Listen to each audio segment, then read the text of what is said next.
A young man in red struggles through storm and mud, utterly confused. He shouts to stop the noise, desperate to recall his true identity. He falls hard after tripping on a stone, blood trickling down his temple. A faint light ignites in his eyes as memories start to return to him. Chen Ling recalls he is a 28-year-old intern director hit by a stage light. His memories clash violently with the original body's past and worldview. Exhausted and confused, he forces himself up to head toward what he knows as home. He walks carefully, soaked through and weary, heading in the direction of his house. After 10 minutes, he arrives home, soaked and exhausted, but safe inside. He finds no keys but retrieves a spare under the newspaper box and unlocks the door. Warm light welcomes him inside where his parents sit crying at the table, startled. He notices his bare feet leaving black muddy prints across the floor near the door. He requests water, pulling a bottle to gulp thirstily despite parental shock. He crushes the bottle in his mouth as water floods out, shocking his parents. He explains how he walked home through the storm and lost his shoes. He apologizes for the mess, too tired to clean, while they watch silently. Chen Ling collapses exhausted onto his bed, leaving his parents in silence. After a long pause, his parents exchange fearful words about his return. He watches as his parents debate fearfully about the bedroom's strange presence. They decide to check the burial site despite the violent storm outside. Chen Ling wakes suddenly from a deep nightmare with sweat soaking his sheets. He calms himself and steps out of bed into the gloomy quiet of the house. Chen Ling calls for his parents, but the silence answers back. The house is empty. His stomach growls loudly, hunger weighing him down after the nightmare's exhaustion. He trips over a broken water bucket in the kitchen, surprise on his face. He gawks at the bucket's mangled remains, unsure if wild beasts or frost caused it. As he wipes water, the puddle unnaturally moves, forming symbols in the liquid. The water's color shifts to blood, red, spelling a chilling message in the kitchen. Chen Ling's heart races as dread fills the silent house after the whispered warning. He takes a deep breath, steeling himself to leave the kitchen and face the unknown. Outside rain slows as gray skies loom overhead, the house cloaked in eerie silence. Chen Ling revisits the dream stage, a crimson figure under harsh follow spot lighting. Shouts into the dark void, the follow spot tracking every movement he makes. He reaches the stage's edge but finds no exit, trapped under the merciless audience gaze. The shadowed crimson eyes in the audience watch in unison as Chen Ling panics. The audience expectation rises slightly on the eerie theater screen as panic grows. Bell rings sharply, signaling the intermission's end, and the dreamscape shatters. Before losing consciousness, Chen Ling glimpses the massive curtain slowly opening behind him. Chen Ling blinks and finds the blood, red characters on the ground vanished. Chen Ling feels endlessly watched as invisible crimson eyes surround him. He tries to calm his mind, blaming fatigue and stress for the hallucination. Chen Ling shivers as the cold air rushes in outside his doorstep in silence. He stares at the sky filled with surreal blue auroras glowing in daylight. Chen Ling mutters in shock, unable to comprehend the bizarre world around him. Two figures struggle along a frozen mountain path, tired and weary in the cold dawn. Glimpse a scattered graveyard, mounds of earth scattered beneath cold gray skies. Yellow caution tape surrounds the graveyard as enforcers patrol the restricted area. Two people nervously discuss their son's burial despite the ominous presence of enforcers. Enforcer approaches the couple, demanding to know their identity and purpose here. The couple claims to visit their son's grave, but admit they were scared to come here. Han Meng quietly orders Xiao Qin to follow the suspicious couple secretly. Han Meng questions the logic of the couple's late-night journey to the grim graveyard. Jiang Qin curiously asks Han Meng about the Calamity's presence in their district. Han Meng explains the Calamity Compass detects danger levels of potential threats nearby. The Calamity Compass suddenly jerks violently, alarming Han Meng and others. Han Meng staggers back, holding his bleeding cheek as the device shatters. Chen Ling sneezes suddenly in the cold, damp wind of the street. Chen Ling steps aside quickly for a tricycle slowly approaching down the street. Cold voice calls out, teasing Chen Ling about his recent exam efforts. Zhao Yi flings salt at Chen Ling, splashing him despite his annoyance. Chen Ling feels bothered but shows no desire to retaliate against Zhao Yi. Chen Ling notices strange text forming faintly as frozen salt melts on the road. Strange text fades away as the salt dissolves, leaving Chen Ling startled. Chen Ling rushes with urgency toward a modest clinic on Frost Street. Chen Ling enters the simple clinic to find Dr. Lin behind the desk waiting. Dr. Lin asks Chen Ling if he's here for medicine, noting his brother's prior stay. Chen Ling admits the medicine medicine is for himself, not his brother A Yen. Chen Ling explains he feels unwell mentally and has hallucinations lately. Chen Ling recounts a dream where he performed on stage while watched silently. He says the faceless audience watched him, and he felt trapped running on stage. Chen Ling says the audience feels like they watch and influence his life. Suddenly, Dr. Lin spits blood, startling Chen Ling within the clinic. Chen Ling asks if Dr. Lin is ill as his blood stains the clinic floor. Dr. Lin examines a teacup now filled with thick, coagulated blood. Chen Ling realizes these hallucinations might be real, not just imagined. Dr. Lin asks how long these strange symptoms have been occurring. Chen Ling reveals the symptoms started just 1 day ago since waking up. Chen Ling struggles to recall what he did before regaining consciousness. Dr. Lin probes if Chen Ling encountered a calamity or gray realm last night. Dr. Lin explains the theory of gray realm convergences and their effects. The gray realm spreads and overlaps, invading most human territories. Creatures called calamities emerge from the gray realm to attack humanity. Dr. Lin tells Chen Ling about a special doctor in Aurora City who helps survivors. Chen Ling thanks Dr. Lin and prepares to leave the clinic with new hope. Dr. Lin narrows his eyes, pondering Chen Ling's situation after he leaves. Chen Ling walks wrapped in a cotton robe, deep in thought under the Aurora sky. He analyzes the mysterious audience's expectation values and their effect on events. Chen Ling decides to create plot points to raise audience expectation values. Uncle Zhao invites Chen Ling to breakfast and worries about his son Zhao Yi. Chen Ling accepts breakfast, thanking Uncle Zhao with a slight smile. They talk about Zhao Yi's bad grades and the need to help him improve. Chen Ling hesitates but refuses to reveal Zhao Yi's secret to Uncle Zhao. Uncle Zhao begs Chen Ling to tell him if he knows anything for Zhao Yi's sake. Chen Ling admits Zhao Yi's ruinous path and his own concern for his friend. Chen Ling reveals Zhao Yi's secret relationship, stunning Uncle Zhao deeply. Chen Ling thinks about the 9th principle of storytelling: conflicts drive plots. He recalls the rule: create misunderstandings to intensify the plot tension. Chen Ling admits to keeping Zhao Yi's secret but worries about his future. Uncle Zhao forces a shaky smile, asking Chen Ling to keep his promise. Chen Ling leaves discreetly, circling back to watch Uncle Zhao silently. Zhao Yi rides a tricycle, grinning as he counts earned copper coins. Xiao Lu complains about unfair pay while Zhao Yi shrugs, unbothered. Chen Ling calls Xiao Lu, offering help to stand up to Zhao Yi's bullying. Xiao Lu agrees, his eyes brightening with hope amid his resentment. Zhao Yi's confident walk ends as Uncle Zhao storms out with a wooden stick. Uncle Zhao yells angrily about Zhao Yi's secret relationship with a boy. Street neighbors gather and whisper, shocked by the violent scene unfolding. Chen Ling watches, noting an empty tricycle and the need for more characters. Chen Ling persuades Xiao Lu to take a stand against Zhao Yi's bullying. A boy rushes out, protecting Zhao Yi and taking the blows from Uncle Zhao. The crowd freezes as the boy shouts, "Hit me, not my EG." Chen Ling watches coldly as the screams on Frost Street never end. Tracks the changing audience expectation value with quiet attention. The value climbs with violence but plateaus, then slowly dips again. Chen Ling contemplates the need for constant excitement to keep attention. Fears becoming a villain trapped by forced entertainment roles. He hopes the doctor from Aurora City might cleanse his calamity contamination. Suddenly, the toll of the disaster bell echoes through the streets and sky. People stop fighting and panic spreads as the disaster bell signals danger. Chen Ling notes the trembling earth and incoming enforcers on fast horses. Enforcers announce full lockdown due to a high-risk calamity threat. The street empties as neighbors flee. Even Zhao Yi is dragged harshly away. Chen Ling notices expectation values flash suddenly among fallen leaves nearby. Stunned, Chen Ling wonders if the audience is watching him alone. Han Meng explains 2 terrifying possibilities behind the calamity compass explosion. The enforcers debate if an apocalypse-level calamity threatens Aurora City. Han Meng orders immediate full mobilization to locate the unknown calamity. Calls to recruit reserve enforcers, disguising it as a physical test. 2 anxious figures stand outside a house haunted by death and fear. They debate fleeing with valuables before the unseen danger returns. Man grabs an axe alongside money, reluctant to leave it behind. They prepare to flee, anxious about a family member still inside. Chen Ling enters to find his parents with sacks, confused at their haste. An enforcer announces a lockdown, warning of a high-risk calamity nearby. Chen Ling reassures the couple, sensing no immediate threat outside. He tries light-hearted talk about a sausage, but the couple is unsettled. Chen Ling learns the boning knife is missing, deepening their unease. Rumors room grows silent as Chen Ling remarks the sausage was tough but tasty. Chen Ling offers water, worried by the couple's increasingly pale faces. Chen Tan asks if Chen Ling recalls anything from the day before. Chen Ling denies memory, unaware of the deep question behind it. Chen Tan asks if Chen Ling would save a sick child with his own heart. Chen Ling suffers a sudden headache as fragmented memories resurface. The truth dawns as Chen Ling whispers, realizing he was killed by Chen Tan. Chen Tan swings an axe, striking Chen Ling with deadly force. Chen Ling's lifeless body collapses as blood stains the floor beneath him. Li Xiuquan and Chen Tan stare at the corpse, shaken by what they've done. Li Xiuquan wonders if the dead might be a god's second chance at atonement. Chen Tan cuts open Chen Ling's chest to check for a heart but finds none. Chen Tan finds the chest cavity empty and says the creature is dead. They decide to hide the body in the cellar due to enforcers outside. Chen Tan asks for an opera costume to keep the body decent before burial. Chen Tan places the body into the cellar and covers it, while Li Xiuquan cleans blood. Loud knock at the door startles them as they hide and listen silently. Enforcers demand entry, increasing tension outside the house's door. Chen Tan answers the door, feigning calm as enforcers ask for Chen Ling. Enforcers give recruitment notice as Chen Tan hides his shock while nodding. After enforcers leave, Chen Tan steps inside and closes the door behind him. A chilling scraping sound fills the room as Li Xiuquan trembles in the corner. They see Chen Ling in crimson robe, eating scraps with glowing eyes and severed neck. Chen Ling dreams of past, a family celebration with his parents and a cake. Parents share the hope of younger brother's surgery but reveal a dark truth. Chen Ling loses consciousness as he is forced to face a cruel choice. He is captured in a bag during rain, feeling chest cut open and something removed. He wakes amidst soil and darkness, finding himself lying center stage in crimson robe. Chen Ling stands slowly on stage, puzzled why he returned to this place again. His eyes fix on the screen showing warnings and his audience expectation dropping. Chen Tan trembles at Chen Ling's ghostly return in blood, red opera robes. Chen Ling, empty-eyed, repeats, "Dad, I'm hungry," invoking horror. Chen Tan shouts for help and flees as Li Xiuquan collapses in terror. Chen Tan falls into red waves as Chen Ling closes in with deadly intent. Chen Tan labels Chen Ling a calamity and collapses, bleeding profusely. Two enforcers burst in, calling for backup to handle the level 4 threat. Crimson MC disables weapons. Paper strips bind enforcers tightly down. The Crimson MC's body mutates, covered by writhing red paper tentacles. The monstrous Crimson MC breaks the paper door and flees silently into rain. Han Meng pursues the Crimson monster swiftly, closing in with precision. Han Meng crashes into wilderness, causing debris to halt the fleeing monster. Han Meng declares jurisdiction, enveloping the monster in his deadly domain. Han Meng proclaims justice as he prepares to execute the monstrous calamity. Han Meng fires a bullet that disintegrates the ground instantly. Invisible force tears a massive hole in the red paper monster's body. Monster rapidly repairs itself and grows more than 3 times in size. Han Meng fires 3 shots, carving visible holes in the giant red sun. Paper strips fall like crimson rain, turning the wilderness into a honeycomb. Han Meng struggles as the monster's power rises, nearing terrifying levels. A hand clad in an opera robe presses Han Meng's head down with force. Han Meng crashes hard to the ground, spitting blood, ending the fight. Red paper monster starts tearing its own body, trying to break free. 5 minutes earlier, Chen Ling notices the audience intervening in the show. Audience stomps loudly, expressing anger at the halted performance. Chen Ling realizes he is not truly dead but losing control of his body. Chen Ling peers behind the curtain and sees his body controlled by the audience. Text shows declining audience expectation as audience members disappear. Chen Ling feels his body becoming transparent and existence fading. He reaches his hand through a soft barrier beyond the curtain, pushing slowly. Chen Ling pushes his forearm through the weakening barrier, gaining hope. Chen Ling presses his hand on unconscious Han Meng's forehead through the curtain. He tears the curtain fully and plunges into the opening to reclaim his body. Chen Ling breaks free, hanging in mid-air, wrapped in his soaked robe. Paper monster fades as Chen Ling wrestles to resist being swallowed again. A drenched young boy dashes through the mud, rushing to help Chen Ling escape. Xiaolu grabs Chen Ling's arm, yanking him free from the fading paper trap. Chen Ling crashes hard onto the muddy ground, robe drenched and soaked in blood. Xiaolu anxiously shakes Chen Ling, calling out to check if he's still alive. Chen Ling clarifies to his brother, who is still concerned but relieved to see him awake. Xiaolu explains how he escaped lockdown to find find Chen Ling despite enforcer barriers. Chen Ling contemplates his brother's innocence and the secret of his own death. Chen Yen spots unconscious Han Meng's bloody form and asks if Chen Ling killed him. Chen Ling insists he didn't kill Han Meng, but struggles to explain the strange truth. Chen Yen moves Han Meng onto his back despite his small size, showing resolve. Xiao Lu warns Chen Ling about the danger killing a judge brings to them both. Chen Ling warns Xiao Lu Han Meng is still alive, surprising his brother greatly. Han Meng's eyes open weakly, but Chen Ling swiftly knocks him out again. Chen Ling breathes out, relieved Han Meng is still unconscious and no longer a threat. Seeing the darkening sky, Chen Ling urges Xiao Lu to leave before judges arrive. Vanish into the wilderness as rain erases their footprints and pursuers close in. For judges rush into the battlefield under rain, shocked by the destruction. Judges find Han Meng lying motionless, blood-soaked, and check his breath urgently. Judges debate if Han Meng is dead as Ma Zhong questions about the missing calamity. Judges search the rain-soaked area but find no trace of the escaping calamity. An enforcer rushes in with news of a recent calamity massacre in District 2. Ma Zhong listens carefully, considering two calamities from one convergence point. Judges carry the unconscious Han Meng away through the storm toward the hospital. Ma Zhong stares thoughtfully at ruined battlefield and mountain shadows at night. Chen Ling and Chen Yen walk at night debating whether fleeing is wise or not. Chen Ling explains retreat is futile as the city districts lock down fast. Chen Ling tells hiding won't help. Retreat only delays the inevitable catch. Chen Ling asks Chen Yen if he fears his monstrous transformations at night. Chen Yen admits he fears nothing as long as Chen Ling remains himself. Chen Ling wonders about Chen Yan's quick recovery after his recent heart transplant. Chen Ling spots the missing protective charm gone from Chen Yan's neck. Chen Yen admits losing the charm, and Chen Ling promises to make a new one. Chen Yen suggests Chen Ling clean himself. His bloodied robe frightens passerby. Chen Ling notes his neck wound healed fast but looks gruesome after monster escape. Chen Yen asks why Chen Ling wears the opera robe. Chen Ling recalls strange fate. Chen Ling sighs quietly, washing the cursed robe as strange events grow frequent. 8 years ago, a small, struggling opera troupe performed in District 3. Chen Yen was captivated and started learning opera by himself every day after that night. Chen Ling washes the bloodied opera robe his brother made with care 8 years ago. The wounds and bloodstains fade as Chen Ling gazes at his reflection in the water. Chen Yen asks about the opera robe. Chen Ling recalls his strange fate wearing it. Enforcers patrol around Chen Ling's damaged home, investigating the chaos left by the calamity. Han Meng explains 2 slain enforcers died after provoking the calamity inside the house. Enforcers suspect the calamity was toying with the couple before rampaging through Frost Street. Li Xiuquan and Chen Tan retreat in terror, their minds shattered after witnessing the calamity. Enforcers restrain the mad couple, gag them to silence, then head for District 3 headquarters. Chen Ling breathes relief. Only 4 people saw his calamity transformation so far. He worries about their investigation and searches for a way to block it completely. Chen Yen bursts past Chen Ling, running anxiously toward their parents being escorted out. Enforcers scan records, noting the couple has 2 children aged 15 and 18. Xiuquan suddenly screams, accusing Chen Yen of being a calamity like the others. Chen Ling's heart races as his brother's accusation threatens to expose his true identity. Han Meng and enforcers prepare to intervene as tensions rise at the crime scene. Chen Ling silently follows Chen Yen, holding back while calling out worriedly for their parents. Parents remain pale and trembling as enforcers cautiously escort them from the ruined house.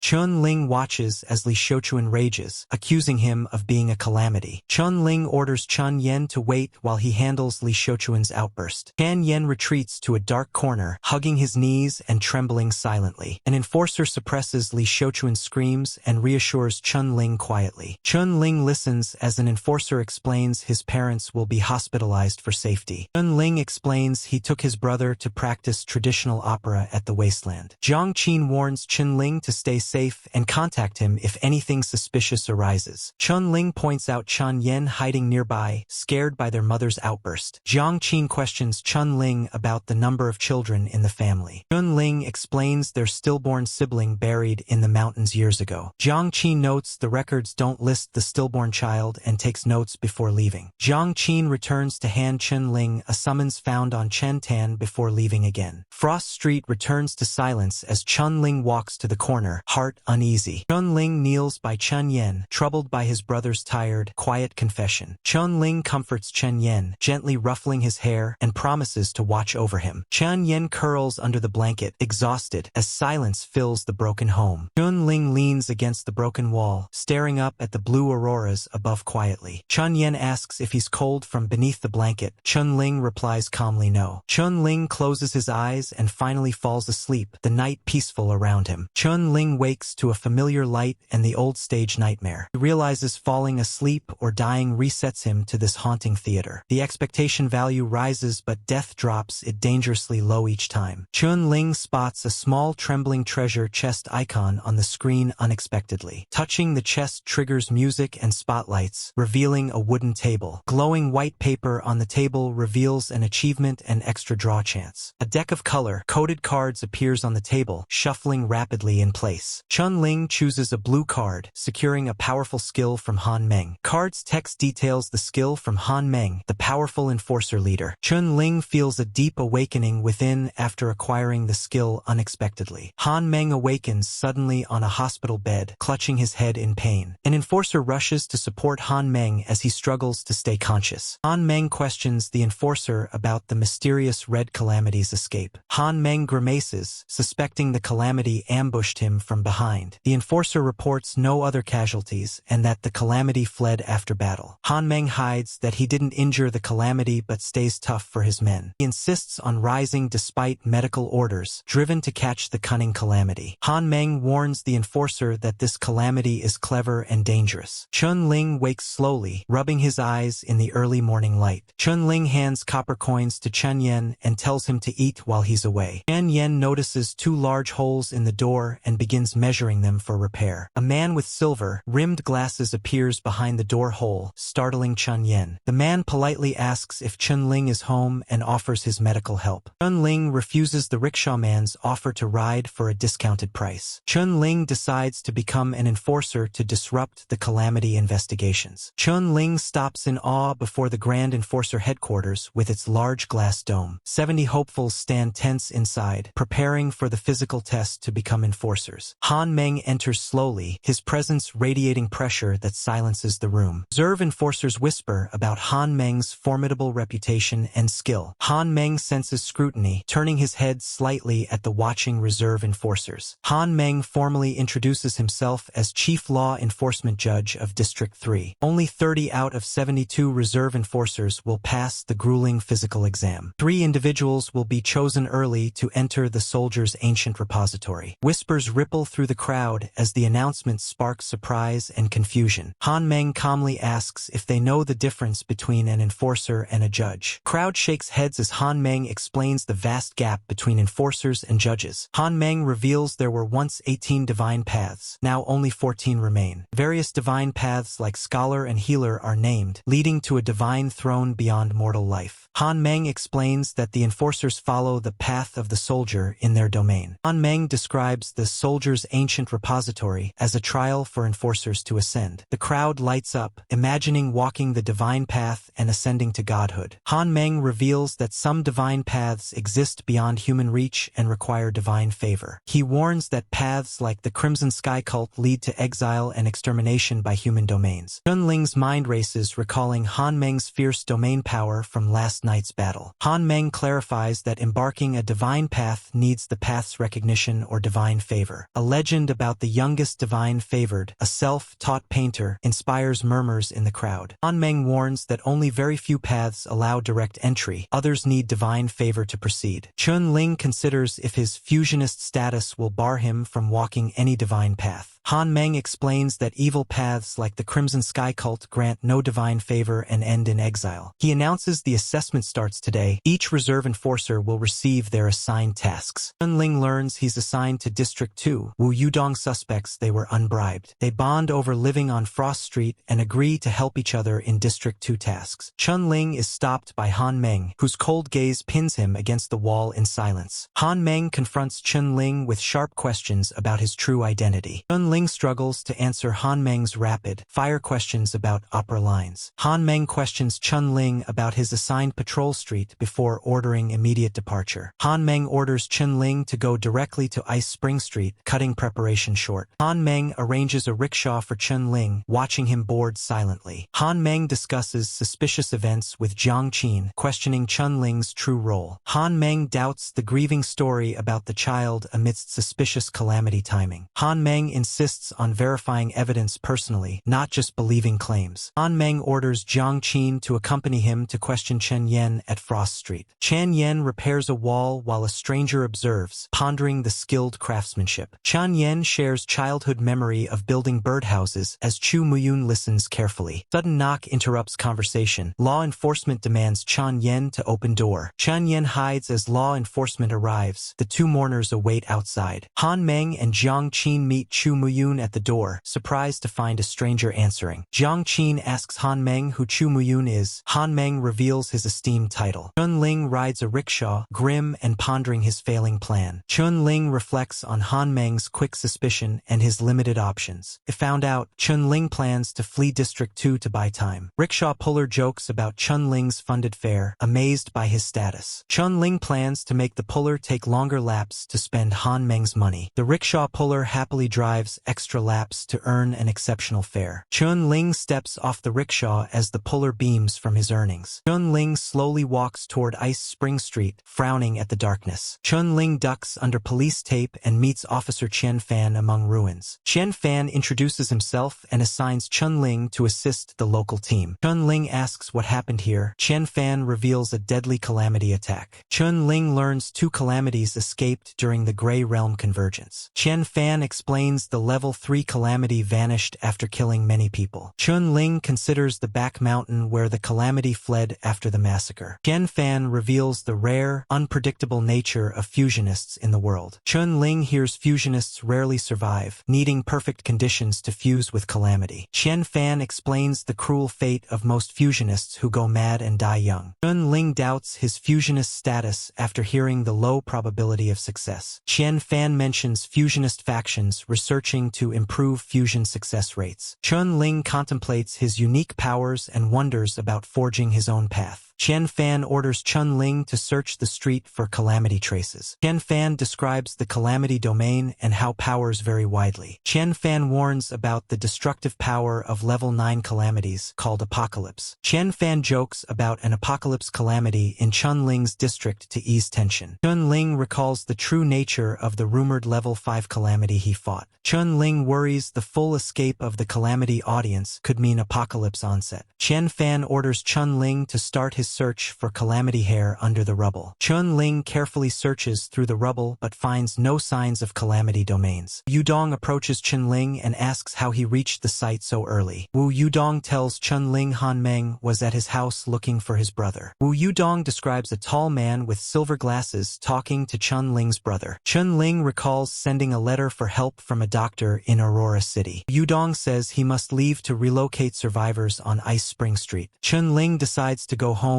urgently to check on his brother and the doctor. Chen Ling spots a faint red object beneath rubble and moves to clear it. Chen Ling uncovers a tattered talisman embroidered with his brother's name. Chu Muyun waits patiently outside as Chen Yen anxiously looks down the street. Chen Yen notices Chen Ling returning and waves excitedly to greet him at a distance. Chen Ling arrives exhausted, waving back subtly at Chen Yen and Chu Muyun at the doorway. Chu Muyun introduces himself politely as Chen Ling and Chen Yen listen attentively. Chen Ling apologizes for Chu Muyun's wait and offers to treat him to dinner. Chu Muyun suggests Chen Ling might still need a medical exam despite feeling better. Chen Ling firmly refuses and guards his secret, denying any kind of examination. Chu Muyun sighs, explaining District 3's lockdown and his inability to leave now. Chu Muyun reveals he entered via law enforcement help but cannot easily exit the lockdown. Chen Yen praises Chu Muyun for sending away a harsh officer earlier that day. Chen Ling asks how Chu Muyun managed to send away the aggressive officer Han Meng. Chu Muyun confesses he saved Han Meng's life twice, earning his respect. Chen Ling accepts Chu Muyun's stay but forbids any examination on himself or Chen Yen. Chen Ling notices patches on the walls. Chen Yen plans to get clay to fix more gaps. Chu Muyun compliments the brothers' strong bond as Chen Yen beams with pride. Chen Ling and Chen Yen discuss how they resemble each other despite no blood relation. Chen Ling shows Chu Muyun the simple room prepared for his stay without concern. Chen Ling cooks dinner expertly while Chu Muyun and Chan Yen watch hungrily. Chu Muyun praises Chen Ling's meal, calling it better than most Aurora City restaurants. Chen Ling studies Chu Muyun's refined demeanor, noting his calm, intellectual grace. Chen Ling suddenly asks Chu Muyun how much he knows about the path to godhood. Chu Muyun shows surprise when Chen Ling mentions the path to godhood. Chu Muyun explains the paths of the soldier and their link to law enforcement. Chen Ling doubts his talent, but Chen Yen encourages him earnestly. Chen Ling recalls his mediocre past and feels he lacks the talent to be divine favored. Chu Muyun reflects thoughtfully on hidden talent and timing for divine paths. Chu Muyun explains the brutal test for talent on the path of the soldier. Chu Muyun lightens the mood, advising patience and entrance to the ancient repository. Chen Ling imagines the horror of killing, recalling the red paper monster attack. Chen Ling asks what paths truly are, showing curiosity and confusion. Chu Muyun explains divine paths as mountain roads with personal branching paths. Chen Ling asks how many paths the path of the soldier contains. Chu Muyun reveals he walks the rare path of the healer himself. Chen Ling suspects Chu Muyun is a rare divine favored and asks about it. Chu Muyun describes becoming a divine favored as surreal and transcendent. Chu Muyun struggles to find words as Chen Yen suggests the divine path looks like a ribbon. Chen Ling hopes for his chance on the divine path while Chen Yen washes dishes. Chen Ling extinguishes the candle and walks quietly toward Chen Yan's room at night. Chen Ling pauses at Chen Yan's door, holding the broken peace talisman tightly. He recalls Chen Yan's words about the apocalypse and his strange recovery. Chen Ling doubts how Chen Yen managed to sneak through blockers after surgery. His doubt grows, could Chen Yen really still be human after all? Chen Yen admits he caused the Ice Spring Street massacre without hiding. Chen Yen confesses he merged with a calamity after waking at Ice Spring Street. Chen Ling questions Chen Yen about memory loss and the Gray Realm convergence. Chen Yen recalls waking during surgery, hiding in the back mountain at Ice Spring Street. Chen Ling puzzles over the mystery of Chen Yan's awakening and calamity merging. Chen Ling orders Chen Yen to stay home and avoid Chu Muyun for safety. Chen Yen reluctantly agrees to wait before visiting family, fearing for their safety. Chen Yen lies down, staring at the aurora sky and the faint glowing cinnabar star. A magical divine path extends from the cinnabar star towards Chen Yan's bed. Chen Yen seizes the divine path and suddenly shatters it with his hand. Chen Yen stores a small glowing fragment of the shattered divine path in his drawer. Next morning, Chen Ling leaves home early, surprised to find Chu Muyun already awake. Chu Muyun greets Chen Ling with a smile before Chen Ling hurries out for breakfast. Chen Ling walks out the door toward the Zhao family's breakfast shop across the street. Chu Muyun quietly collects hair and skin flakes from Chen Ling's room for unknown purposes. He silently departs the house, erasing all traces of his visit with a hidden breeze. Chu Muyun arrives at a shabby convenience store and rings the bell upon entry. The store clerk sharpens her gaze when Chu Muyun asks for a rare thread of hope. Chu Muyun produces a white card and calmly answers the clerk's security challenge. Chu Muyun requests a quiet room to conduct a calamity level test. He unlocks a hidden door leading to the second basement level silently. Chu Muyun steps into a dim, confined basement room with a kerosene lamp. In the basement center, he pours a mysterious liquid and prepares for diagnosis. His glasses removed, blue energy glows fiercely from his eyes as power swirls. Chen Ling walks carefully through the ruined Ice Spring Street, searching for clues. Chen Ling spots Wu Yudong, injured and limping with a crutch on Ice Spring Street. Wu Yudong tells Chen Ling he plans to quit law enforcement after grave abuse. Wu Yudong recounts being beaten after refusing to clean toilets for criminals here. He swears that law enforcement bosses collude with local criminals to sacrifice new officers. He remembers his parents' sacrifice and feels humiliated for what happened to him. Qian Fan arrives, questioning Wu Yudong and Chen Ling about their talk. Wu Yudong stiffens and avoids speaking under Qian Fan's intense questioning. Qian Fan accepts Wu Yudong's withdrawal and hints at discussing issues later. Qian Fan informs Chen Ling he will replace Wu Yudong starting today. Chen Ling absorbs the heavy news, staring at the sunlit ruined street. Qian Fan leaves. Chen Ling's mind replays Wu Yudong bowing his head. head. Chu Muyun collapses in the dark basement after seeing crimson eyes in the void. He recalls seeing fearsome crimson eyes and his divine path trembling in response. Chu Muyun rushes upstairs and urgently reports the apocalypse, citing to the woman at the store. The woman doubts an apocalypse, but Chu Muyun insists its gaze shook his divine path. Chu Muyun writes urgently to inform the Red and Gray Kings of the grave threat. The woman fears disaster. Chu Muyun wonders if killing could trigger release of the apocalypse. Chu Muyun calls the plan lunacy but agrees to first inform the Gray and Red Kings. Chu Muyun gives an S+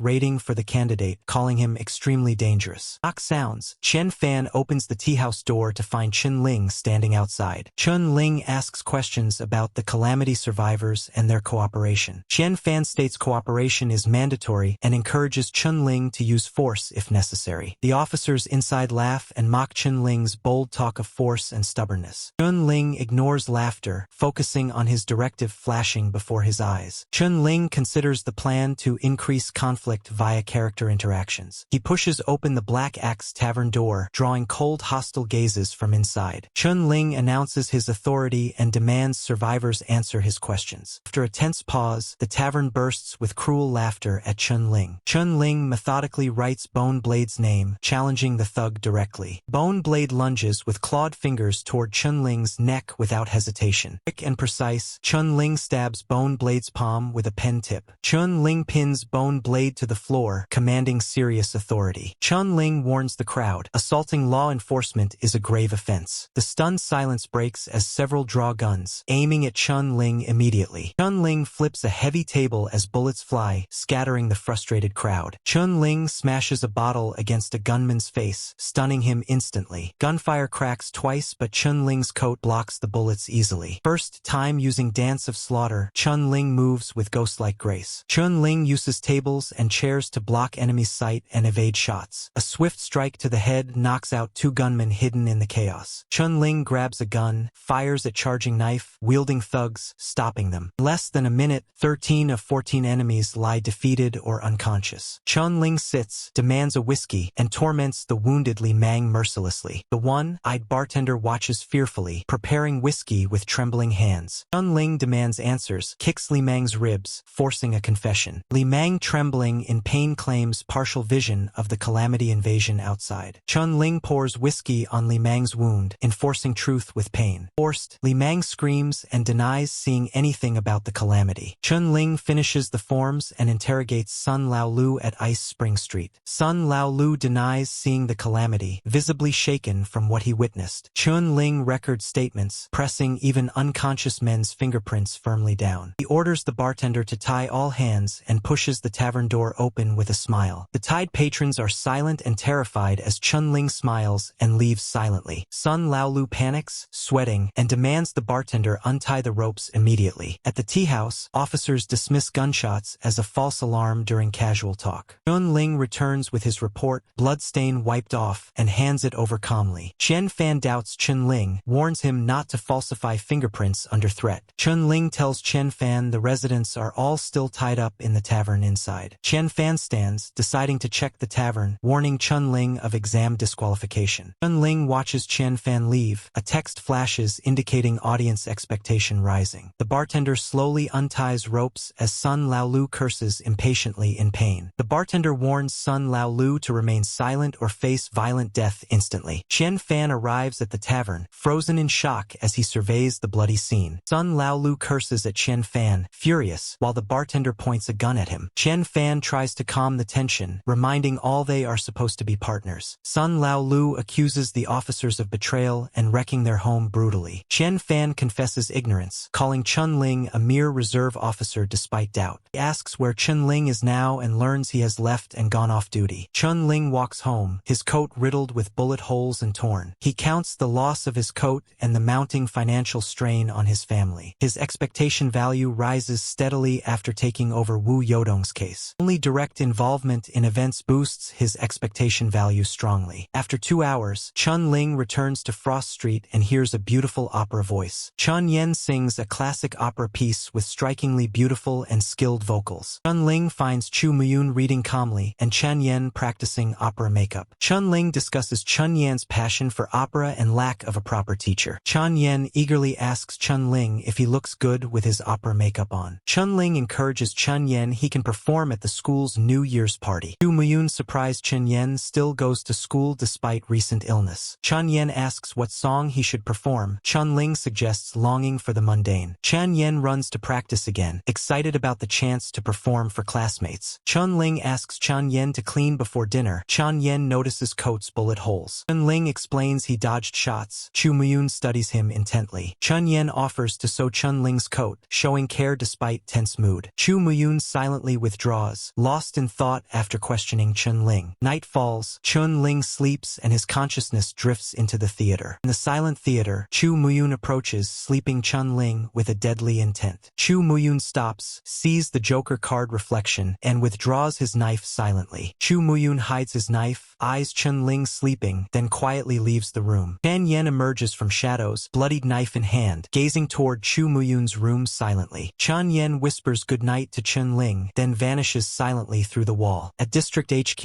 an officer reports Chen Ling's fight sparked anger on Ice Spring Street. Chong Lin explains Chen Ling beat troublemakers, causing Bone Blade's fury and street anger. Ma Zhong dismisses quick solutions, saying Chen Ling's power is limited for now. They discuss Han Meng's damage and the plan to kill him under the guise of a calamity. Ma Zhong reveals his scheme to frame the dead chief as a calamity victim to lift lockdowns. To avoid provoking Ice Spring Street, Chen Ling will be kept away and quietly promoted instead. Next morning, Chen Ling wakes to Chen Yen smiling and Chu Muyun looking tired nearby. Chen Yen reveals he stayed up early memorizing lines. Chen Ling reacts with surprise. Chu Muyun comments on Chen Ling's exam ending, eyes tired and dark from sleepless night. Chen Yen cheers Chen Ling to do well in the exam, eyes bright and hopeful. Chen Ling doubts passing the exam given his fight and Ma Zhong's enmity. Though unlikely to pass, Chen Ling hopes to gain something from Ice Spring Street regardless. He contemplates his future, unsure if law enforcement can accept him after recent conflicts. Despite uncertainty, Chen Ling resolves to try his best, risking everything for a new future. Chen Ling steps outside as snowflakes drift gently past his eyes. Chu Muyun explains the domain's eternal winter and weather's sudden chaos. Chen Yen bursts outside, excited to build snowmen in heavy snowfall. Chen Yen shares his plan to build many snowmen and perform opera. Chu Muyun warns of a snow disaster and goes to fetch a wool coat. Chen Yen runs inside, returning with the patched cotton coat for Chen Ling. Chen Ling praises Chen Yan's skill as he prepares to leave for District 2. Chen Ling trudges through snow, feet cold as he heads toward District 2. Chen Fan greets Chen Ling, announcing no tasks but a law enforcement role. Chen Fan gives Chen Ling a silver coin subsidy as reward for his work. Chen Fan invites Chen Ling to visit and play cards, maintaining camaraderie. Chen Fan plots a feast to celebrate their regained control of Ice Spring Street. Chen Ling heads back through heavy snowfall, snow dusting his black hair with frost. Chen Ling pauses outside a pastry shop about to close and inquires about the cake price. Chen Ling buys cake to celebrate passing, telling Chen Yen he's now a law enforcement officer. Chen Yen eagerly anticipates celebrating with cake, eyes shining with hope. Wu Yudong arrives at Chen Ling's home, envying the celebration cake. Chen Ling invites Wu Yudong to join the cake celebration inside. Wu Yudong shares bitterness about being forced to quit law enforcement duties. Wu Yudong questions Chen Ling about talking to someone unknown. A chilling gust blows through, snuffing out the candles instantly. After the candles go out, Chen Ling looks pale and shaken, confused by silence. Chen Ling stammers, claiming he was talking to his brother sitting beside him. Chen Ling recalls how his brother mended his coat and fixed the wooden boards at their house. He insists his brother was real, mentioning others who also saw him recently. Yudong hesitates, admits he did not see anyone, and asks if Chen Ling recently faced a calamity. Chen Ling freezes, muttering to himself that something about the situation is not right. Suddenly, Chen Ling rushes out without his coat into the heavy snowfall outside. Chu Muyun arrives at the house, spotting Wu Yudong alone and furrowing his brows in suspicion. Chu Muyun demands who Wu Yudong is. Wu Yudong nervously replies he is a friend of Chen Ling. Wu Yudong explains he asked about Chen Ling talking to himself. Chu Muyun's expression darkens dangerously. Chu Muyun warns Wu Yudong about the monster he might have unleashed on Chen Ling. Wu Yudong pleads he did not know, but Chu Muyun grabs a chair and strikes him violently. Chu Muyun smashes Wu Yudong with multiple chair strikes until he lies motionless and breathless. After rage fades, Chu Muyun calms and pulls out a scalpel, eyes piercing and cold. Meanwhile, Chen Ling stumbles through snow snow to the back mountain, soaked and desperate to find truth. He crosses the yellow police line toward the mass grave, the source of their buried secrets. Chen Ling arrives at the dark mass grave, the place where the truth lies hidden beneath snow. Chen Ling approaches the snow-covered mass grave with a strange sense of two memories converging. Memories of Chen Ling and Chan Yen overlap as he kneels facing a nameless grave in the cold. Flashback, Chen Yen answers cautiously on an operating table under harsh light. Doctors discuss the heart transplant and its dark origin as Bone Blade listens nearby. The doctors reveal Chen Yan's biological brother's heart will be used despite the family's poverty. Chen Yen suddenly opens his eyes, shocked by the horrifying truth about his transplant. Chan Yen pleads with doctors to stop, refusing to take his brother's heart for surgery. Bone Blade coldly tells Chen Yen the heart is already en route no matter his wishes. Chen Yen tries to break free and escape, desperation clear in his trembling and faltering body. A man arrives carrying the heart case. Bone Blade takes it with a cruel smile of satisfaction. Chen Ling jolts awake in the cold wind atop the snowy graves, frost on hair and brows. Chen Ling calls out to Chen Yen as he frantically begins digging into the frozen earth. Flashback, two raincoat-clad men carry a black bag along a treacherous mountain path. They reach the mass grave, choose a spot, and begin digging to bury the black bag quickly. One man complains about splitting profits, and they discuss corrupt law enforcers taking their cut. They mention Bone Blade harvesting everything from the boy and bemoan not finding his brother's grave. Chen Ling keeps digging fiercely in the snow, haunted by the grim memories below the surface. Two men finish burying a pit in the pouring rain and walk away silently. Two more raincoat figures arrive and place a sack beside the freshly dug pit to bury it. A woman asks if a yen will get better while helping with the burial work. The man confidently assures her surgery has started and a yen will improve soon. She softens slightly but worries about revealing the truth to a yen later. The man and woman silently agree to keep their secret forever and bury the sack. The woman reaches for a wooden board but the man stops her, fearing exposure. He warns her silently that no gravestone can be placed to avoid suspicion. She silently drops the board, realizing their secret must stay buried forever. They turn away from the grave, disappearing into the storm as guilt lingers behind. Two graves lie side by side, separated by sand, under relentless cleansing rain. Chen Ling screams for Chen Yen as he furiously digs with bloody hands in the snow. Chen Ling recalls the Grey Realm convergence and his strange survival amidst the storm. He mutters his disbelief, questioning if only he existed from start to end. Chen Ling keeps digging until a hand suddenly grabs his wrist, halting him. Chen Yen appears, draping Chen Ling with a blood-red robe amidst the raging storm. Chen Ling asks if Chen Yen is alive, but Chen Yen confesses he is already dead. Chen Ling realizes the audience controls reality and feels trapped by their cruel game. He screams at the invisible audience, rejecting his role as their manipulated pawn. He searches frantically for a weapon to end his torment but finds only silver coins. Chen Ling resolves to give the audience a spectacular final performance at all costs. The mansion buzzes with illicit wealth and heated celebration on Ice Spring Street. Chen Fan and Bone Blade toast, sharing business talk among the raucous crowd. Bone Blade disrupts dancers, pulling one's wrists to force awkward, puppet-like moves. Laughter erupts as Bone Blade's crude dance mocks the performers. Crowd cheered him on. Chen Fan watches Bone Blade suspiciously, feeling unease amid the rowdy celebration. Chen Ling enters the mansion in a vivid red opera robe, footsteps heavy in the snow. Chen Fan greets Chen Ling warmly, but Chen Ling remains distant and silent. Chen Ling declares his purpose. He's here to retrieve something vital and personal. Bone Blade sneers, mocking Chen Ling's strange costume and intentions. Bone Blade boasts confidently as Districts 2 and 3 are under their control. Some in the crowd jeer and jeer, daring Chen Ling to perform for their amusement. Chen Fan senses danger. His frown deepens as he watches Chen Ling's advance. Chen Ling declares he lost a heart and his brother's life, staring down Bone Blade. Suddenly, Chen Ling's hand strikes Bone Blade's chest in a swift, brutal attack. The crowd freezes in shock as Bone Blade falters. Chen Fan stands with concern. Chen Ling's resolve hardens as he prepares to confront the corrupt underworld in full. Chen Fan hesitates, caught between loyalty and the violent chaos erupting around him. Bone Blade's body weakens, the mask of power beginning to crumble under Chen Ling's blow. Chen Ling's crimson robe shines starkly amidst the dark, chaotic atmosphere of the mansion. Tension builds as Chen Ling's challenge shakes the criminal stronghold to its core. Crimson blood splatters as Bone Blade weakens. Shocked onlookers rise up. Chen Ling shouts with anger, ready to gut Bone Blade with a dagger. Chen Ling stabs the dagger into Bone Blade's chest, slicing down swiftly. Bone Blade collapses dead, clutching his entrails, terror in his empty eyes. Chen Fan shouts, accusing Chen Ling, outraged by his brutal killing. Chen Ling laughs coldly, smearing blood across his cheek in eerie defiance. Chen Ling vanishes suddenly, a dagger slices through with lethal speed. Chen Ling's red phantom darts through the crowd, ruthlessly killing many. Chu Muyun watches from afar as a shadowy figure reveals the Divine Path's gaze. Discuss Chen Ling's fusion power and Divine Paths he's caught attention of. Shadow figure warns Chu Muyun that Chen Ling's ruthless acts draw severe trouble. Chen Ling's blade slashes through fleeing residents, deaths rising fast. Law enforcers panic, unsure how to stop Chen Ling's deadly rampage. Chen Fan suspects Chen Ling has gained divine favor, fears his fate. Blood rain falls as Chen Ling's massacre leaves the courtyard soaked in death. Chen Fan stands determined, clutching the sacrificial artifact in his hand tightly. Chen Ling's madness deepens, the red eyes on the screens behind him glow ominously. Chen Fan holds a finger bone artifact, heat rises, snow blocked away. The bone devours Chen Fan's flesh as he plunges it into his palm. Rib, like spikes, burst from the snowy ground, piercing Chen Ling's shoulder. Chen Ling twists desperately, but more bone spikes trap him like a cage. Chen Ling glares coldly at Chen Fan, holding the finger bone in his hand. Chen Fan slowly pulls the bone from his palm and wraps it carefully in oiled paper. Chen Fan steps forward, sneering, as bodies lie bloodied on the snowy courtyard. Chen Fan mocks Chen Ling's killing spree, aiming his gun at the captive's head. Observer senses something odd and prepares to intervene outside the courtyard. Chen Ling remains calm, unshaken, as Chen Fan aims his gun at his head. Suddenly, two divine lights blaze down, enveloping Chen Ling with massive power. Chen Fan stares in disbelief at two divine paths blessing Chen Ling simultaneously. Third shining vermilion star appears, surprising everyone with new divine favor. Law enforcers and Chen Fan question who Chen Ling really is with three favors. Outside observers identify the third path as Path of the Performer with doubt. They note Chen Ling's fusionist curse and fear it blocks divine path progress. Law enforcer approaches, they decide to intercept to protect Chen Ling. Chu Muyun prepares to stop the law enforcer, but Shadowy Man halts him. Shadowy Man reveals another has already gone to intercept the incoming enforcer. A black-coated man walks through a snowstorm, blood dripping on the ground. Sees flickering stars shining down on a distant mansion through gray skies. A third star appears, surprising him with three divine blessings in the sky. The man quickens his pace, but the mansion remains hidden by the mirage of snow. He realizes his footprints have vanished as howling wind surrounds him in eerie silence. He senses a trap, gripping his gun as he forms an invisible domain around himself. He fires at his side, shattering illusions as flames ignite the snowy world around him. Near the bullet's path, a boy with a sheet mask crouches, eyes watching him in surprise. The boy mocks Han Meng, trapping him inside a glowing square on the snow beneath him. Han Meng recognizes the symbol and realizes this boy belongs to the Twilight Society. Chen Ling stares at the third star, confused by its unknown divine favor. He wonders which divine path to choose, aiming to gain power and break free. Chen Ling prepares to choose the path of the soldier, feeling ready to commit. Suddenly, crimson eyes open behind him as the audience begins to interfere. The audience stomps, their thunderous sound echoing like untamed apocalypse. The audience glares at the stars, radiating monstrous power that terrifies them. Their fright breaks the divine radiance, shattering the paths once close to him. Chen Ling and all present are stunned as the divine paths flee from him in fear. The law enforcers panic as divine favor suddenly vanishes without warning. Chu Muyun stands outside, quietly watching the divine favor slip away from Chen Ling. Chu Muyun expresses pity for Chen Ling losing divine favor after such a struggle. The shadowy man claims Chen Ling is unique and not to be pitied at all. Inside, Chen Ling stands defeated, watching the divine paths flee in terror. He bitterly realizes the divine path's fear means his only hope is lost. Chen Ling mocks Chen Fan, daring him to kill him with 2 shots. Chen Fan shoots Chen Ling in the head, ending the first strike attempt. Chen Ling's body crumples, lifeless and gruesomely injured by the bullet. Chen Fan and enforcers feel uneasy seeing Chen Ling's unnatural resurrection. The half-dead Chen Ling's eye snaps open, staring fiercely at Chen Fan. He shouts madness, threatening Chen Fan to shoot again or face death. Chen Fan panics as his gun twists, thrown back by unseen forces attack. Chen Ling's red form stands alone as others fail to find any attacker. Chen Chen Ling sees Chen Yan's tearful form urging him not to surrender to death. Chen Ling questions the purpose of continuing when he might only remain a puppet. Chen Yan promises to rebuild Chen Ling's severed divine paths with hope. Crimson glass beads fall, shining like stars across the snowy mortal world. Chen Yan recalls saving 36 fragments to guide his brother and parents someday. He throws the beads skyward, weaving their light into a glowing divine path ribbon. Two divine paths collide, their radiant light piercing the night sky brightly. Chen Yan remains firm on the path of the performer, his talent unmatched and pure. Shadowy Man and Chu Muyun watch the sky shocked at the divine path being restored. Chu Muyun notes the divine path is twisted, unlike any path he has seen before. Two rush toward the mansion, fearing Chen Ling's fate if he follows this path. Chen Ling breaks free from a skeletal cage, crimson blood dripping as he stumbles. He reaches out but can only grasp empty air where Chen Yan once stood before fading. Chen Yan's fading voice urges Chen Ling to walk the tortuous but freeing path. Chen Ling steps onto the path, which solidifies into a blood-red staircase to the sky. The staircase beneath Chen Ling shrinks rapidly, vanishing beneath his feet entirely. Chu Muyun and Shadowy Man arrive, finding Chen Ling silent and bowed with lowered head. Voices of Chu Muyun and Shadowy Man echo from Chen Ling's shifting, twisted face. Chu Muyun warns that Chen Ling's twisted first tear skill is causing his chaos now. Suddenly, a black gun barrel appears, locking onto the two men from above Chen Ling. Chen Ling's head transforms into a gun barrel, startling both men nearby. No bullets fire from Chen Ling's gun barrel head, only sparks flash wildly. The Shadowy Man questions the gun transformation as Chu Muyun explains the twisted power. The gun-headed Chen Ling fires repeatedly, searching instinctively for his targets. Chen Fan panics, raising his gun and firing wildly at the red-clad figure. Chen Ling sheds the gun mask, revealing a red opera dan roll resembling Chen Yan. Chen Ling sings a haunting opera melody, voice echoing through the snowy courtyard. Chen Ling disappears with a blur, then suddenly slashes Chen Fan's wrist fiercely. Chen Fan's other hand is severed as he tries to draw a sacrificial artifact desperately. Opera dan roll of Chen Ling stares deeply into Chen Fan's face, eyes hollow and cold. Chen Fan pleads for mercy, begging Chen Ling to spare him, voice filled with fear. Chen Ling's dagger pierces Chen Fan's chin, silencing his plea permanently. Chen Fan collapses motionless into the snow. Chen Ling turns to face the remaining two. The opera roll glides silently, striking down two officers as they flee the mansion. Blood pools around Chen Ling as he stands alone in the mansion's silent courtyard. Chu Muyun and Shadowy Man arrive, sighing deeply at Chen Ling's unconscious form. Shadowy Man calls Chen Ling an outlier. Chu Muyun reveals the Red King's involvement. Suddenly, a deafening roar collapses the distant wilderness covered in snow. Han Meng breaks through the paper void, emerging covered in dust and blood stains. The boy reveals himself curious and intrigued as Han Meng points his gun at him. The boy tempts Han Meng to join the Twilight Society, but Han Meng refuses coldly. Han Meng explains the deadly enmity between the human domains and Twilight Society. Han Meng grimly asks if annihilating an entire human domain is their goal. Han Meng fires a deconstructing bullet that pierces the boy without blood. Boy fades into a flat portrait and mocks Han Meng before Han Meng tears it. Han Meng decides to investigate the mansion after the Twilight Society's disruption. Han Meng forcefully opens the mansion gate, revealing a scene of carnage inside. Chen Ling slowly awakens on a dimly lit stage, shielding his eyes from the spotlight. He lies still, overwhelmed by loss, despair, and a faint glimmer of hope. Chen Ling stands and faces a large screen displaying fluctuating audience expectations. A 50% loss follows a violent death, lowering audience expectation to 27%. Chen Ling resolves to control expectation to maintain a chance at resurrection. He notices a treasure chest icon reappear, triggering music and stage lights. He gains a draw opportunity to pick a skill from all characters in this show. Chen Ling flips all cards, then slows and selects one, hoping for fortune. Card reveals Chu Muyun's secret eyes skill from the Blood Butcher path. Chen Ling questions the Blood Butcher path's allegiance to the path of the healer. He learns secret eyes enhances capturing and analyzing details like a skilled doctor. Drawn skill details fade as the cards vanish. The table remains mysteriously intact. A message appears offering another draw chance tied to a rare skill probability. The table suddenly erupts in paper sheets filled with endless words in the spotlight. Chen Ling whispers, questioning his own identity amid the deluge of swirling words. Thunderclap cracks the sky, lightning flashes, and rain drenches the muddy earth. Chen Ling reads a script showing his recent life scenes in detail. The script reveals encounters and dialogues from Chen Ling's recent mysterious experiences. He notices blacked out parts, only his present scenes are clear in the script. Script folds and binds into a booklet titled Heartless, starring Chen Ling. Chen Ling places the Heartless script on a bookshelf and hears an intermission end voice. The black curtain rises and Chen Ling's consciousness fades into the void. Chen Ling wakes to Chu Muyun's voice near the heater glowing softly nearby. Suddenly, a dagger presses against Chu Muyun's throat, extinguishing candles. Chu Muyun calmly comments on Chen Ling's bloodthirsty nature and changed personality. Chen Ling demands to know Chu Muyun's true intentions and knowledge of his condition. Chu Muyun reveals his true role as a Twilight Society member, not a doctor. He explains the Twilight Society's secret and their covert righteous mission. Chen Ling rejects joining, recalling his distrust of cults and brainwashing schemes. Chu Muyun insists their ideals oppose the era and offer high salaries and resources. Chen Ling dismisses the money, focusing instead on breaking free from control. Chu Muyun tells him about their network offering help through 20 living members. Chen Ling listens as Chu Muyun invites discussion about their version of righteousness. Chen Ling delays his decision, pondering the mysterious silver cube gift. Chen Ling leaves silently after receiving the cube, eyes fixed on it. Snow falls heavily as Chen Ling walks alone, eyes focused on distant Frost Street. Yudong rushes to Chen Ling, healed and energetic, astonished by miracle. Chen Ling notices Wu Yodong's taller stature, amazed by the sudden growth. Chen Ling informs Wu Yudong that the doctor has left and won't return. Chen Ling approaches his doorstep, hand pausing as he senses intrusion. Han Meng reveals himself inside Chen Ling's house, voice calm and firm. Chen Ling confronts Han Meng about invading his home and his intentions. Han Meng asserts his law enforcement authority as Chen Ling resists. Han Meng questions Chen Ling's connection to Chu Muyun with sharp suspicion. Chen Ling answers coldly, refusing to explain his meeting with Chu Muyun. Han Meng warns Chen Ling to respect his authority as chief law enforcer. Chen Ling reveals their introduction came from a local doctor in passing. Han Meng probes deeper, questioning Chen Ling's physical and mental state. Chen Ling falters under Han Meng's sharp questions, trembling slightly. Han Meng accuses Chen Ling of lying about an imaginary brother's identity. Chen Ling explodes with grief, yelling about seeing his deceased brother alive. He recounts vivid visions of his brother building a snowman and blowing out candles. He pleads to Han Meng, asking where law enforcement was during his brother's murder. Han Meng flinches, looking away as Chen Ling's anger overwhelms the room. Chen Ling coldly tells Han Meng to leave after his intense questioning. Han Meng silently exits, leaving Chen Ling alone amid falling snowflakes. Chen Ling watches Han Meng leave and then walks toward the nearby back mountain. Chen Ling sits by the mass grave, holding an uncut cake under falling snow. He places unlit candles in the snow and prepares to cut the cake. Chen Ling cuts the frozen cake, sharing a slice before eating quietly. He reflects on the world's harshness and his brother's unrealized potential. Chen Ling talks about joining the law enforcers and its dangerous risks. The silver cube slips and reveals a hidden USB, causing confusion. Chen Ling inserts the USB into the snow. Cryptic dark green code appears. Chen Ling's eyes roll back and he passes out after the strange vision. Chen Ling wakes with a start in a clean, modern restroom, drenched in sweat. Urgent knocks and a voice outside the door add pressure. Chen Ling reacts. Chen Ling quickly exits the restroom, passing a relieved man rushing inside. Chen Ling sees familiar brand stores and realizes he is truly back in his world. He runs out into the street, seeing skyscrapers, confirming his return home. He questions if the experience was a dream, clutching his head in disbelief. A news broadcast reports a crimson meteor and resulting widespread destruction. Chen Ling recalls the Capitol Grand Theater from his past life. Pedestrians watch the news about a crimson meteor and regional earthquakes. Chen Ling contemplates if his transmigration is linked to the crimson meteor. Chen Ling dashes to catch bus route 33 after spotting it on the street. He boards the bus just before the doors close, swaying with the motion. Chen Ling realizes he brought the Dance of Slaughter symbol back with him. Chen Ling lacks money or phone to pay bus fare but gets help from a kind woman. The woman asks Chen Ling about his opera role as he awkwardly replies. Chen Ling exits the bus at a stop near his old residential complex. He removes the opera robe and walks through familiar paths toward his home. Chen Ling sees his home building intact and feels relief despite mourning banners. He hears his mother crying inside and sees relatives comforting her. Relatives discuss a Ling's funeral and condition as Chen Ling watches hidden. The elevator doors close and Chen Ling reluctantly whispers to his mother. Chen Ling presses the button desperately, but the elevator begins descending rapidly. Suddenly, the elevator plummets downward as Chen Ling shouts for his mother. He wakes up in the snow at a mass grave, gasping, confused by reality. He clutches a USB drive and runs down the mountain, determined to learn more. At Xiaofang's grocery store, Chu Muyun waits confidently for Chen Ling's arrival. Chen Ling bursts inside the store with the USB drive, needing serious talk. Chen Ling arrives as Chu Muyun gestures for him to sit quietly. Chu Muyun invites Chen Ling to learn about the truth behind justice. Chu Muyun asks Chen Ling what he knows about the Great Cataclysm. Chen Ling explains what he heard, a crimson meteor and gray world intersection. Chu Muyun confirms the story is known but incomplete to most people. Chu Muyun describes the advanced human civilization before the Great Cataclysm. Chen Ling's expression shows little surprise at the talk of advanced technology. Chu Muyun explains the sudden regression of material civilization 379 years ago. Technological marvels failed and panic caused societies to turn on each other. Chen Ling questions why humanity didn't unite against the regression threat. Chu Muyun explains that superweapons failure shattered global power balance. Strong nations used superweapons in world wars to weaken rivals' populations. Chen Ling realizes humanity's self-destruction caused the cataclysm, not the Grey World. Chu Muyun describes the post-cataclysm world and the Grey World's arrival. The survivors established bases to resist the Grey World and form domains. Chen Ling thinks how all his loved ones were lost long ago in the cataclysm. Chen Ling asks what happens next